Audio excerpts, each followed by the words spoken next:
Seamos honestos, entre el Estado de Israel y la República Islámica de Irán no es precisamente una historia de amor. U.S. officials confirming that Iran has launched drones and missiles toward Israel. U.S. officials say Israel was responsible for a missile strike. Pero aquí es que viene el giro. Irán sigue siendo el hogar de una de las comunidades judías más grandes del Medio Oriente. Unas 10.000 personas viven allí, con sus propias escuelas, sinagogas, un gran rabino y hasta algunos restaurantes kosher. Ahora bien, como todos los iraníes, no tienen libertad de expresión.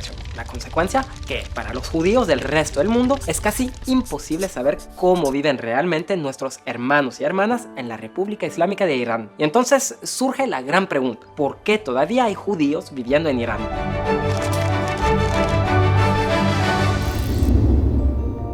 Los judíos llegaron a Irán hace unos 2700 años. Bueno, para ser exactos, fueron llevados a la fuerza por un imperio que no tenía nada de amigable. Un comienzo amargo para una historia larga y fascinante. Resumir casi 3 milenios en un solo video sería misión imposible, pero la historia bíblica de Esther se le acerca bastante. Si buscas la palabra Irán en la Biblia, buena suerte. En esa época se hablaba de Persia. De hecho, aunque los iraníes siempre han llamado a su país Irán, el resto del mundo no empezó a hacerlo hasta los años 30, cuando un nuevo líder decidió oficializar el cambio de nombre. Volvamos a Esther. En la Biblia hebrea, el emperador persa busca una nueva esposa para su harén y se fija en una joven hermosa, Esther, sin saber que ella era judía. Y ella, pues, prefirió no decírselo, porque el consejero más cercano del emperador era un antisemita empedernido, decidido a exterminar a todos los judíos del imperio. Lo que no sabe es que la reina es una de ellos y será ella quien deberá salvar a su pueblo. Esther acaba revelándole al rey que su mano derecha quiere matarla a ella y a todos los suyos. Y digamos que el emperador no se lo toma nada bien. Su número 2 resulta ser un fanático genocida y su plan amenaza con costarle la vida a la reina. Ya sabes cómo sigue la historia: quisieron exterminarnos, fallaron.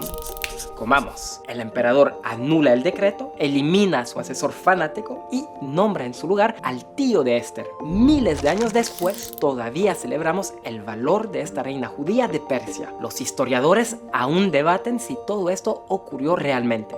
No hay pruebas concluyentes. Pero entre los hechos y la fe, Esther se ha convertido en un verdadero símbolo para los judíos de Persia. De hecho, desde hace un siglo, algunos sabios los llaman directamente los hijos de Esther, un apodo que les queda como un anillo al dedo. Como los judíos de Irán hoy, Esther llegó por la fuerza del exilio y aún así logró llegar a lo más alto del poder. Su tío, por su parte, salva la vida del emperador, demostrando su lealtad a Persia. Orgullosos de ser judíos, orgullosos de ser persas, igual que los hijos de Esther de hoy. Los judíos de Persia no siempre tuvieron representantes que defendieran sus derechos. Al principio, recordemos, llegaron como refugiados exiliados a la fuerza hace milenios. Pero solo unas décadas después de su llegada, un nuevo emperador lo cambiaría todo. La mayoría lo conoce como Ciro el Grande. En la Biblia hebrea se lo conoce como el ungido de Dios. Hasta hoy es recordado como el líder que permitió a los judíos exiliados volver a su tierra y reconstruir su templo. Muchos regresaron, pero una parte importante decidió quedarse. Ciro era un gobernante tolerante, abierto, y sus decisiones sentaron las bases de una convivencia pacífica entre judíos y persas durante siglos. A pesar de algunos periodos de intolerancia, los hijos de Esther prosperaron durante 1300 años. Se convirtieron en sabios, médicos, comerciantes, banqueros, consejeros políticos, hasta que llegó el Islam desde la península arábiga. Con él vinieron nuevas normas, nuevas costumbres y hasta un nuevo idioma. Pero el pueblo persa no tenía ninguna intención de renunciar a su milenaria cultura, ni a su lengua, ni a sus tradiciones. El Islam sí. La arabización no. Y en eso, los musulmanes persas y los judíos persas pensaban igual. Los judíos, como siempre, se resistían a diluirse en la cultura dominante. Y los musulmanes persas, por su parte, tomaron de la cultura árabe lo que les servía, pero defendieron con uñas y dientes su propia identidad. Bajo los gobernantes musulmanes, los judíos pasaron a ser al-aldima, los dims. En otras palabras, ciudadanos de segunda clase, obligados a pagar un impuesto a cambio de una protección. Técnicamente, este estatus se aplicaba a todos los monoteístas no musulmanes. Era un concepto amplio cuya interpretación cambiaba según la época y el gobernante. Pero en muchos casos, los líderes musulmanes no tenían un interés particular en oprimir a los dinis. El resultado, que a pesar de su estatus inferior, muchos judíos lograron vivir con cierta dignidad en la Persia musulmana, hasta que llegaron los safávidas a principios del 1500. Con ellos, Irán entra en una nueva era, la del chiismo estricto y radical que sumiría la vida judía en el caos. En aquella visión del mundo existen los puros y los demás, los musulmanes puros, todos los demás impuros. Y en la cima de esa supuesta impureza, los judíos. Los nuevos amos de Persia promulgaron ley tras ley para impedir cualquier contacto contaminante entre judíos y sus vecinos chiitas. Prohibido entrar a los baños públicos, prohibido tocar alimentos destinados a musulmanes, prohibido beber de los pozos comunes, prohibido salir cuando llueve. Y eso es apenas una muestra. A finales del siglo XIX, por fin empezó a mejorar la situación para los judíos de Persia. En Teherán, la capital, el gobierno reconoce oficialmente al Consejo de la Comunidad Judía. Empieza a formarse una red de escuelas judías en todo el país. Y muchos judíos se suman al naciente movimiento revolucionario, luchando por la creación de un parlamento y una constitución que garantice sus derechos. Y hay que decirlo, el parlamento los escucha. Cuando las comunidades judías denuncian persecuciones o acoso, al menos hay una respuesta. Pero los avances son lentos. El propio parlamento apenas puede defenderse de las fuerzas antidemocráticas. Proteger a los judíos es otro nivel de desafío. En 1910, una turba ataca el Mejalé, el barrio judío de Shiraz. Muchas familias lo pierden todo. Y sin embargo, con la llegada de un nuevo Shah al poder, los judíos persas se atreven a soñar. Quizás los pogromos y las conversiones forzadas sean cosas del pasado. Reza Khan, ex coronel del ejército persa durante la Primera Guerra Mundial, logró ganarse la lealtad de sus tropas. En el invierno de 1921, marcha sobre Teherán y el ejército lo respalda. En 1925 se proclama nuevo emperador del país y funda la última dinastía de Irán. Adopta un nuevo nombre, Reza Shah Pahlavi. Shah significa rey en persa. 10 años después, cambia también el nombre del país. Persia pasa a llamarse oficialmente Irán. Reza Shah no era liberal, mucho menos democrático, pero era pragmático. Quería modernizar Irán, convertirlo en un estado fuerte, laico, capaz de resistir las injerencias extranjeras y romper con el poder religioso. Sus reformas incomodan sobre todo a los sectores más pobres y devotos, pero para las minorías religiosas y en especial los judíos, su reinado marca el inicio de una edad de oro que alcanzará su punto más alto cuando su hijo, Mohammad Reza, suba al trono con solo 21 años. En los años 60, este nuevo Shah lanza lo que llama la Revolución Blanca. White because it was not bloody and really elevated the country and the people. Granted freedoms for women, religious minorities, because he was doing good things for the country. And I think history would put him in a better place that he appears today. Bajo el mandato de Mohammad Reza, la economía iraní despega a una velocidad vertiginosa. La tasa de alfabetización se dispara, las mujeres ganan en libertad y en visibilidad, y las empresas extranjeras compiten por invertir en el país. Algunos analistas occidentales llegan incluso a decir que Irán está a punto de convertirse en un país del primer mundo capaz de rivalizar con las naciones europeas más desarrolladas. Our country in the next 10 years will be what you are today. In the next 25 years, according to other people, I'm not saying that, will be among the 5 most prosperous countries of the world. Muchos iraníes expatriados y altamente calificados empiezan a regresar entusiasmados por este nuevo impulso. Y no son los únicos. También llegan otros expatriados israelíes que deciden instalarse en Irán. El profesor David Menashri, por su parte, había dejado Irán siendo niño en 1949. Sus padres eran sionistas, así que, aunque Irán había sido su tierra durante siglos, optaron por mudarse al nuevo estado judío. Pero no fue un adiós definitivo. En aquella época, Irán seguía siendo un país abierto al mundo, incluido Israel. Eso permitió al profesor Menashri volver a Teherán más adelante para continuar con sus investigaciones sin ningún problema. This was a period that is, I call it the golden era of Iranian Jews. In a way, they had more rights than the Muslims. When I was in Tehran, to be a Jew was wonderful.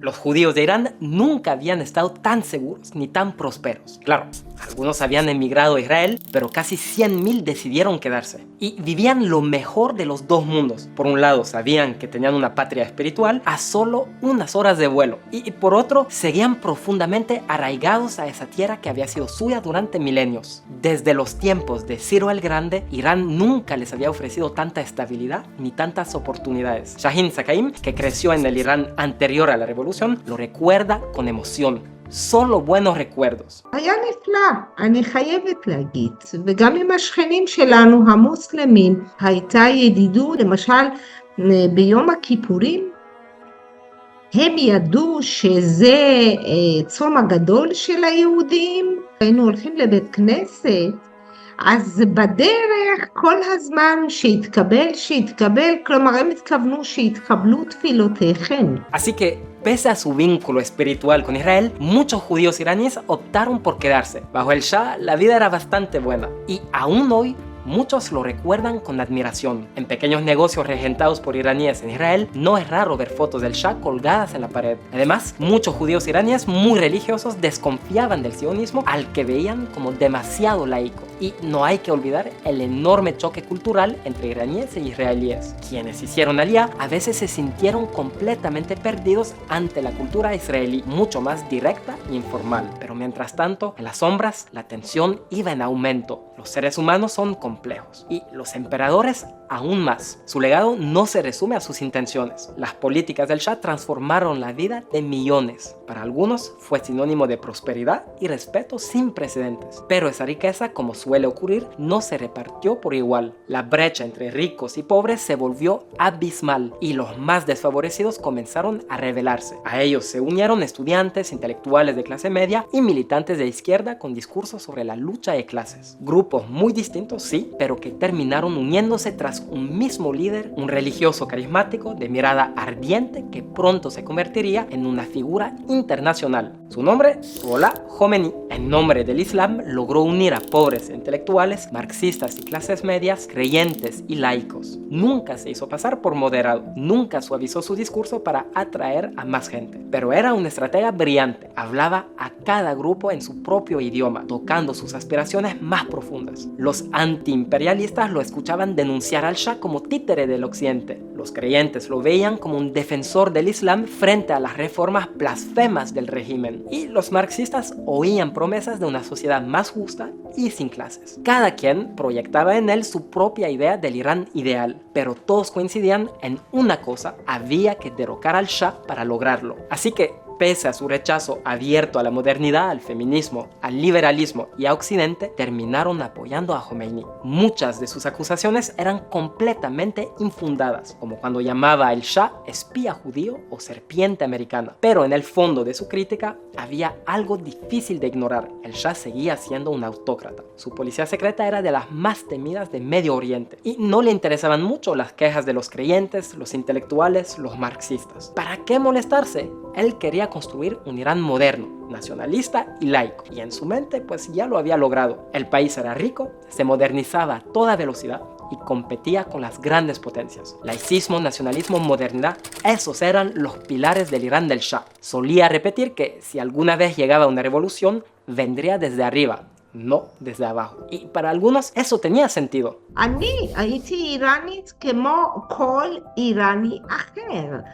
שוויון זכויות, כל מה שאיראני מוסלמי היה מקבל, גם אני וכל היהודים, וגם דרך אגב גם נוצרים. הממשל לאט נקט במדיניות של להשתחרר מכל הדברים האלה, וזה לאט זה חלחל לתוך העם. Y eso es lo que muchos judíos iraníes recuerdan de aquella época. Por primera vez saborearon la libertad y la igualdad bajo el reinado del Shah. Pero ojo, nada en la historia es blanco o negro. ¿Cómo se juzga realmente el legado de un líder? Los derechos otorgados a las minorías compensan una policía secreta omnipresente. La igualdad entre hombres y mujeres borra las desigualdades brutales entre ricos y pobres. Y si comparamos el reinado del Shah con el régimen que vino después, ¿quién sale ganando en realidad? La historia del Shah no tuvo un final feliz, porque las revoluciones no caen del cielo, nacen desde abajo, desde el pueblo. El Shah no supo resistir la ola. Había exiliado a Jomeini, pero el ayatolá ya le había ganado el corazón a la gente. En 1979, el Shah estaba debilitado, enfermo, sin fuerzas. Incapaz de luchar por su Irán, huyó del país junto a su familia, dejando atrás a un primer ministro interino. The Shah of Iran today embarked on what could be his exile. There was little cheer or cause for it as the Shah and Empress stepped onto the foreign soil of this provincial airport. Desde entonces, los Pahlaví viven en el exilio, una realeza sin reino, espectadores de un régimen islamista que ha incendiado a su país. Mientras tanto, los judíos de Irán contenían la respiración, porque la inestabilidad política, lo sabemos, nunca es amiga de las minorías. Y la revolución islámica no fue la excepción. Habib el-Ghanian era presidente de la comunidad judía de Teherán, una figura respetada, influyente. También uno de los hombres más ricos del país. Pero nada de eso lo protegió. El tribunal revolucionario lo arrestó con cargos ridículos: espionaje sionista, amistad con los enemigos de Dios. ¿Qué significan esas acusaciones? Pues nada, pero eso no evitó que lo juzgaran en 15 minutos no más, sin defensa real, ni que lo fusilaran, ni que el nuevo régimen le confiscara todos sus bienes. Si eso podía pasarle a uno de los judíos más poderosos de Irán, entonces, ¿qué esperanza quedaba para los demás? La mayoría optó por huir, dejándolo todo atrás. Pero quienes se quedaron atrapados en una encrucijada desgarradora. Por un lado, un país y una cultura que amaban profundamente. Por el otro, un régimen decidido a destruir lo que alguna vez hizo de Irán un lugar acogedor y lleno de vida. מהר מאוד, שמות הרחובות, פארקים, כיכרות השתנו, תוכניות טלוויזיה, בכלל, כל הסריאלים וסדרות ירדו.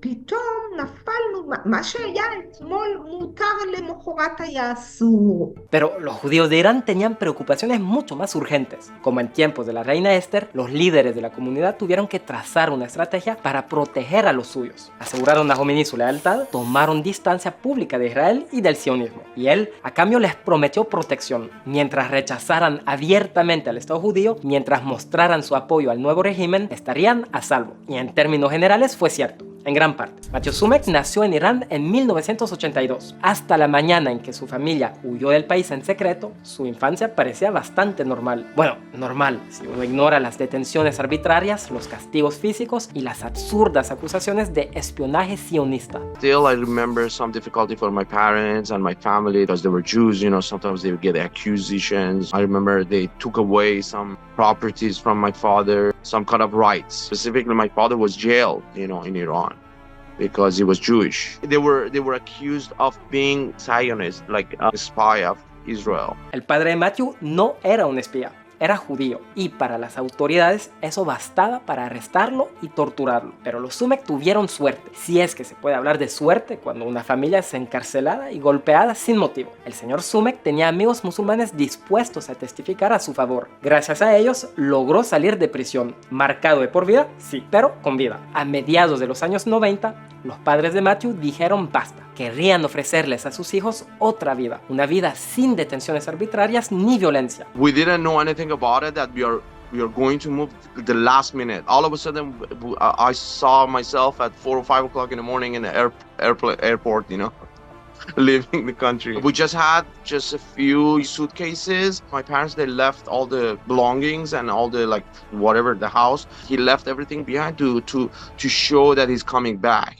Because otherwise I don't think they would let him go out of the country. La vida en Irán se había vuelto insoportable, así que la familia Sumek lo dejó todo atrás y se sumó oficialmente a la gran ola de exiliados iraníes en el extranjero. Muchos, como Shahin, encontraron refugio en Israel, ese país que se habían visto obligados a renegar, pero escapar no fue nada fácil. עכשיו, אצל העניין שממשל באיראן אסרו את היציאה, זאת הייתה חגיגה למבריחים. חלק נתפסו, חלק המבריחים שדדו אותם בדרכים וככל הנראה גם מתו בדרך. למען האמת אנחנו נשארנו בנס בחיים. Pero lo lograron, se fueron con el corazón roto, dejando atrás un país que amaban profundamente y comenzaron una nueva vida como ciudadanos israelíes. Muchos otros pusieron rumbo a Estados Unidos, donde formaron verdaderas comunidades en Nueva York, Los Ángeles, o como algunos la llaman, The Angeles. La inmigración nunca es fácil, y los judíos persas enfrentaron lo suyo, sin importar el país que los recibió. Pero como tantos otros exiliados, salieron adelante, trabajaron duro, se abrieron camino y sobre todo resistieron, orgullosos de su cultura que han sabido mantener viva, sobre todo en Estados Unidos. For the Jews of Los Angeles or New York, keeping the Persian identity protect them from assimilation. That's my understanding. If you remain Iranians, chances are less that you will be assimilated. In Israel, we are all assimilated. We are now in a war in which people are killed. No one asked them, are you Ashkenazi, are you Sfaradi? Nuestros enemigos, en cambio, no se andan con matices. Les da igual qué tipo de judíos seamos. Cuando se trata de sobrevivir, nadie se detiene a preguntar dónde nació tu abuelo o cómo practicas tu fe. Pero fuera del Estado de Israel, una identidad judía persa bien asumida es una barrera más contra la asimilación. En Estados Unidos, los judíos persas forman una de las comunidades más orgullosas, unidas y prósperas de toda la diáspora judía. Y también están entre los defensores más apasionados de Israel y de un Irán libre. En ese punto coinciden plenamente con otros exiliados iraníes rotos por lo que su país se ha convertido. Sean judíos o no, los iraníes expatriados sienten un profundo orgullo por su cultura y lo que el régimen islámico ha hecho con ella los indigna hasta lo más profundo de sus almas. Pero la cultura persa es milenaria, ha sobrevivido a invasiones extranjeras, resistió a la arabización y seguirá viva pase lo que pase. La comunidad judía persa, por su parte, lleva en su ADN esa misma fuerza de resistencia. Somos los hijos de Esther. Nuestra historia es un capítulo más en esta larga y orgullosa epopeya de la supervivencia judía contra viento y marea.